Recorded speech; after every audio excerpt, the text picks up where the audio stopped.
projection. Too many sages and soothsayers to reference, those thoughtful idiots, have lambasted the youth with the wizardry of profundity.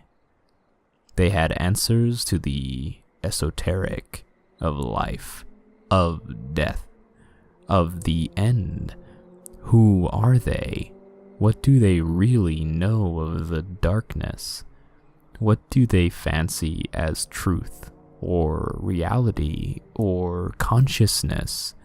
They have only an inkling, just a molecule of spittle resting in a lake of pointed conjecture.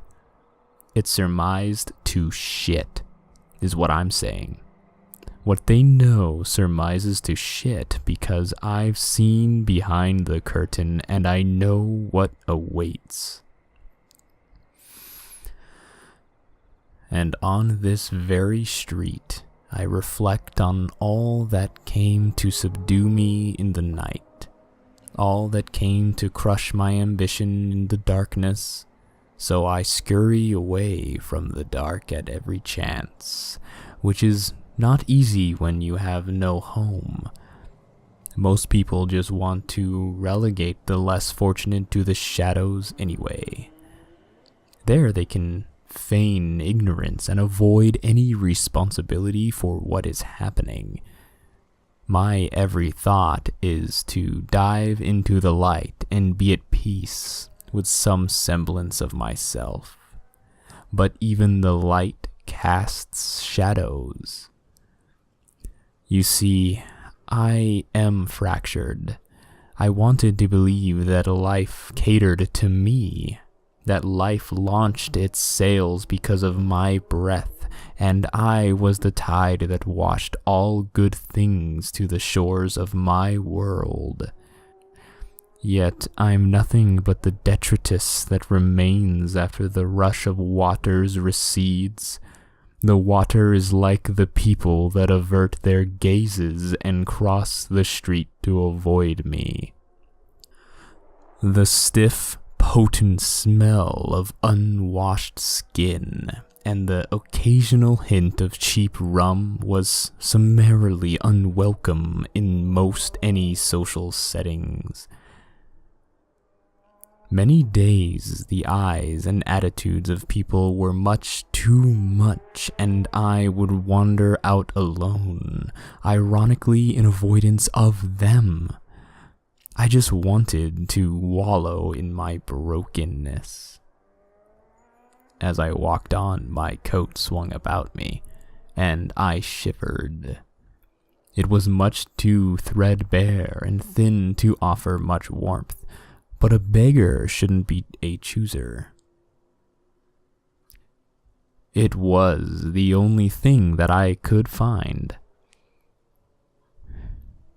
In my pack was an aluminum-lined blanket that would offer some comfort against this weather, and I almost drew it out. I decided to keep moving instead. The chill of that October night never faltered. The wind bore down like the swooping of 100 hawks, and I was embittered. I fought hard not to be angry at my plight, but who was to blame? It was not my fault that I huddled in the shadows. It was not mine, but my father's. For the fool decided it was best to torch our finances in the dregs of a gambling den. 10 years now I've been destitute on these streets. 10 years. From age 16 I've walked this road. And there is only poor to feed the poor. Scraps and vegetable particulates swimming in a hot swill that hardly touch the bottom of my belly before they're used to fuel my wretched form.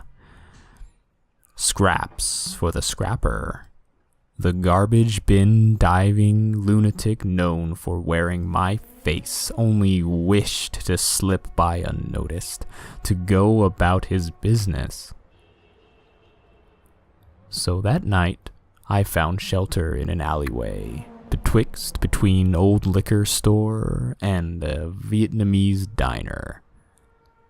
It was dimly lit towards the entrance and black as pitch near the back. The alley reeked of rotten milk and expired moldy bread. Old cheese and various liquids congealed in spots that I avoided, but I somehow felt the moisture creep into my pores. A duo of dumpsters lined the walls on either side of the alley, and I wasted no time looking for a piece of plastic or cardboard to sit on and keep myself dry and less filthy. As luck would have it, one of the dumpsters was strictly for cardboard. The light was faint there, about 20 feet from the front, but it was enough. Providence had shone upon me, for it would be easy to construct a shelter from what was there. Though they had already been broken down and flattened, a box is a box. I placed 2 large ones flat on the ground, which adequately accommodated my full height. I grabbed 2 more big ones that were so deep inside that I had to lean over the lip of the dumpster to reach them. To my dismay, though only a cardboard dumpster, it still smelled horrible. I unfolded them into their original shapes, having to overlap the flaps on one to close the end since I lacked tape. I then put the closed end one against the back of the dumpster and on top of the previous 2 flattened boxes, with the opening facing out. I took the other one and fitted around the end of the first, situating them so they were flushed against the wall, lengthwise. Once finished, it was just one long box. I would be able to crawl in and sleep relatively undisturbed, wrapped in my blanket. The thought of it honestly made me happy, as I had very little to look forward to but a bit of rest and the solace of dreams. The wind jostled the makeshift shelter, catching the tail end and sending it upward. I wasn't worried about that because my weight would keep it down. However, it did make for a harder sleep. Being in the street, you become paranoid in a way that is self-preserving. Ignorant people, especially teens, like to throw your shit away or taunt you from groups. I heard they played this knockout game in some cities, where they'd just go up and sucker punch people as hard as they could. Your head needed to be on a swivel. Before I crawled into my cardboard bed, I had a weird premonition. I heard it first. A whispered hush wafting in the breeze. It was like an icy wind caressed the nape of my neck, causing me to break out in goosebumps. I shivered and my eyes widened in recognition of something faint I hardly remembered. My neck snapped around amazingly quick, only to be presented with the darkness of the end of the alley. I squinted reflexively, but I knew it was futile. There was nothing that could be seen in that blackness.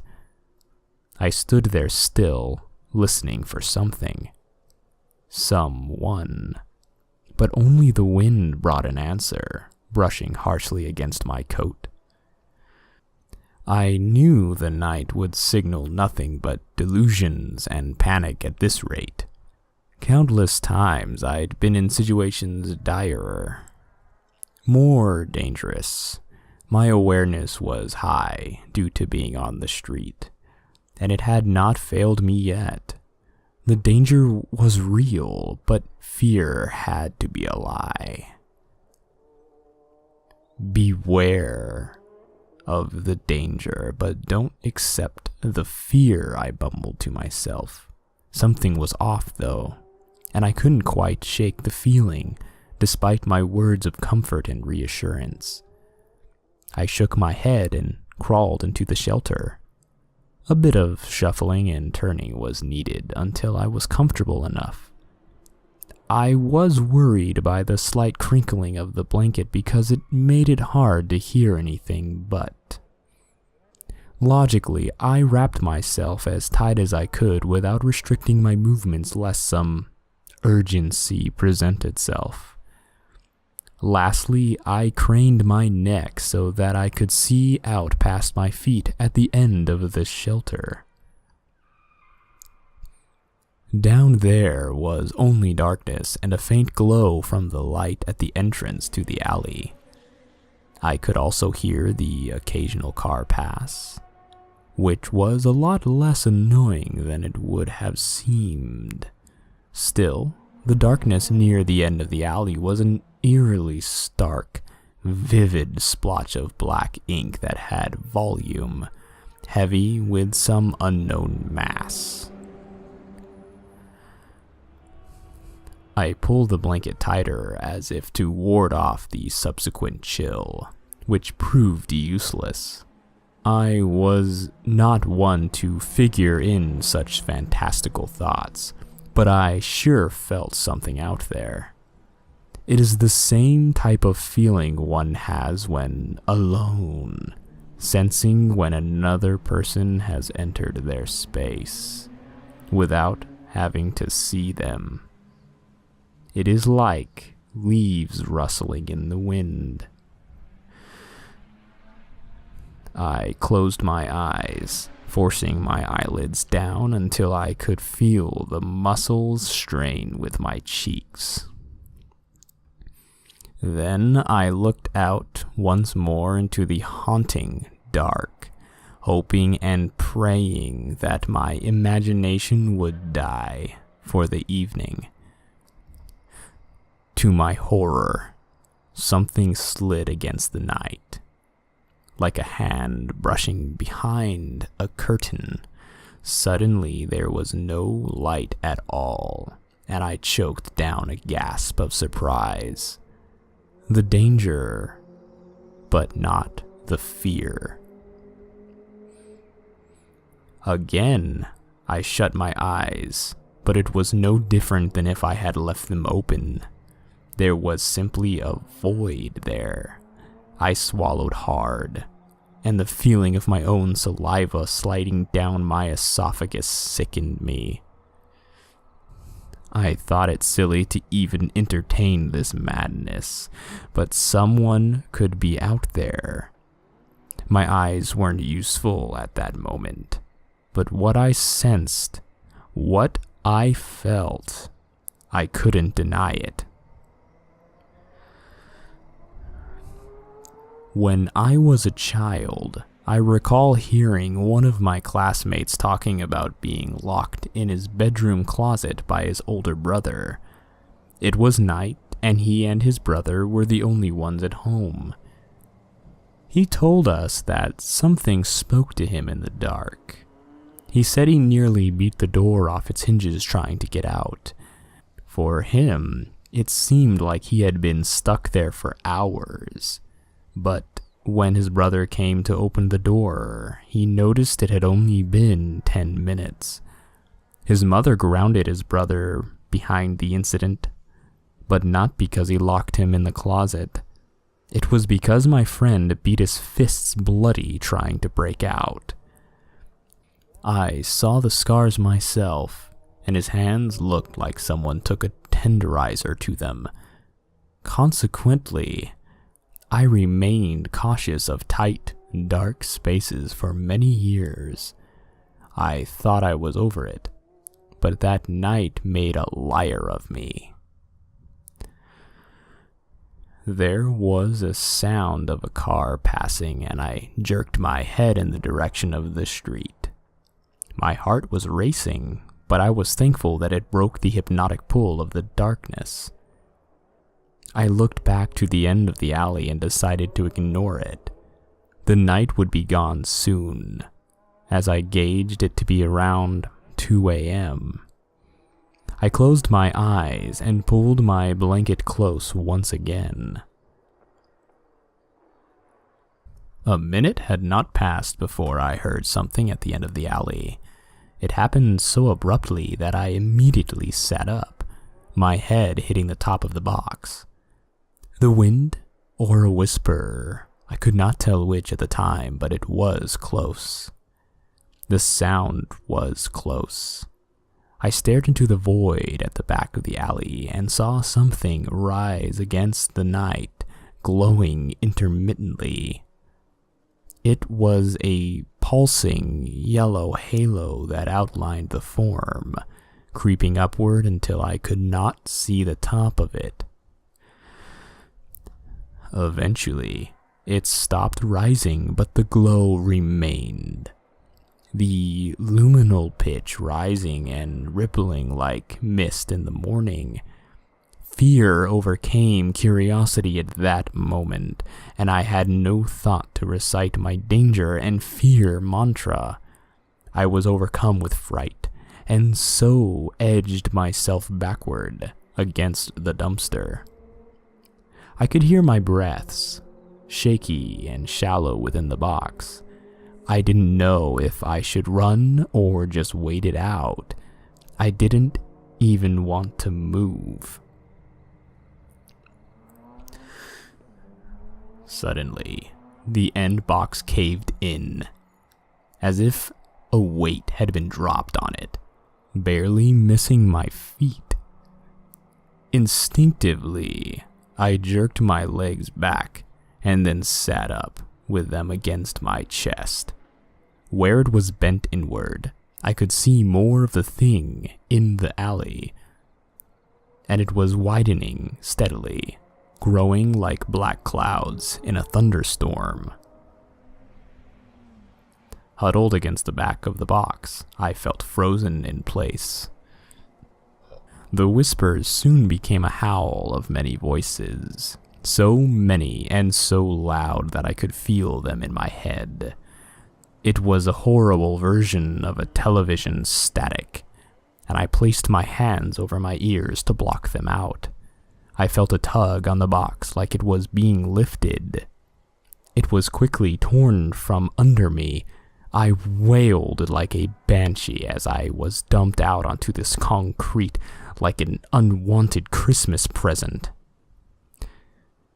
I clambered to my feet, finding myself in the midst of this thing, its eerie whining poking around in my mind. I tried to look at it, but the glow made it hard due to its hypnotic quality. The darkness swirled and shifted, the glow mixing around it like milk and coffee. I staggered backward, no longer able to maintain my equilibrium. The ruined box slipped from beneath my feet, and I was dumped onto the ground once more. The sky was no sky at that moment. In that moment, I was no man. I was but a form lost, lacking focus, and full of fear. A situation like this, as I reflect on it, can be hard to describe correctly, because it's unlike anything ever imagined. You are caught in the grip of a cold steel vice, and it is crushing the sanity out from you. It seeps out like blood, and you find it hard to grasp at reality.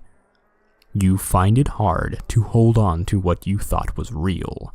You are being bludgeoned by something primal, ageless, merciless. Self, it said. The voice was a deflating dirigible, inflamed, crackling, leaking, and hissing. You will meet self. It sounded like it was going in and out of consciousness, like it was grasping for air in a vacuum-sealed room, choking slowly, horribly. I could almost imagine some raw, dirty face with a noticeably slack and unshaven jaw mouthing these words. But the void is faceless, nameless, and probably the avatar of my mind, projecting the disillusion of hope. The void bubbled like water, and its glowing accents washed over it in an elegant cascade of iridescence. It spoke again. You are ghost, true self, selfless, self-lost. The rolling void reversed and upended, turning over into itself. It was like watching storm clouds implode in a duotone kaleidoscope. It was magnificent and majestic, and if not for its ominous overtones, I would be enraptured. Instead, I turned to run, only to find myself facing the thing once again. Everywhere I turned, it was there, in all directions surrounding me. With tears in my eyes, I could only collapse to my knees and watch the thing in the alley, hypnotized. Where are you, self? It asked with a voice like a dying bonfire. You are ghost, phantom, lost man. I looked up, awestruck. What do you mean? I don't understand. My voice cracked, and I felt no one could have heard such a weak plea. It heard me, nonetheless, and rolled like clouds roll, inverting and imploding in on itself rapidly. The speed seemed tremendous and grew blurry until I felt the rush of wind around me. Then, when I was nearly overcome by the onslaught, it stopped, like someone hit pause on a game. And it slammed into me, engulfing me in a coal-black mist. Even as I collapsed, pummeled into immobility, I heard the thing crying in that old, broken warble. Self. Many visions came, but I dare not mention them. I couldn't possibly. The terror that it sparked was incomprehensible. All nightmares, somehow I knew them like they were forgotten pieces of my own puzzle. I did not know what they meant then. I did know that when I awoke, I was in the middle of that stinking alley, staring into a blue sky, with the light of the sun warming my grimy face. I looked into the end of the alleyway, and all I saw was a mirror. It was a huge rectangular mirror framed in a charred wood, and the size of a door. In that mirror, I saw only myself, blurred and sadly haunting. For a long time, I sat there staring into it, and then I finally understood. I remembered. All my life is all my fault. Myself is less because I am so much less than I could be. The thing in the alley was that which I can't face. The death of ambition, a cowardly soul. It was just my reflection, a lost man blaming the world for his fears. projection. I wept, not for pity, not for futility, because I had been told what would become of me, and there is no escape, only darkness. Walking away from that alley that day, I wanted to smash that mirror, to burn it, reduce it to microscopic particles. Yet, I knew that I couldn't. I wouldn't. Deep down, I knew it only existed when needed, and I was sure it would call to someone else, in some other way. It would be there to project their ugliness in pure cinematic high-def magnificence. I want to leave you with something that will save you, so you don't have to run from yourself, so that it won't come looking for you in the night. Don't listen to people talk about fear as if they have conquered the world. They lie. Fear is real. It is dangerous, and when you are alone in the dark, with nothing to comfort you but your thoughts, you might see that the fear is you. Fear is real. It is dangerous, and when you are alone in the dark, with nothing to comfort you but your thoughts, you might see that the fear is you. Good night. Sleep tight.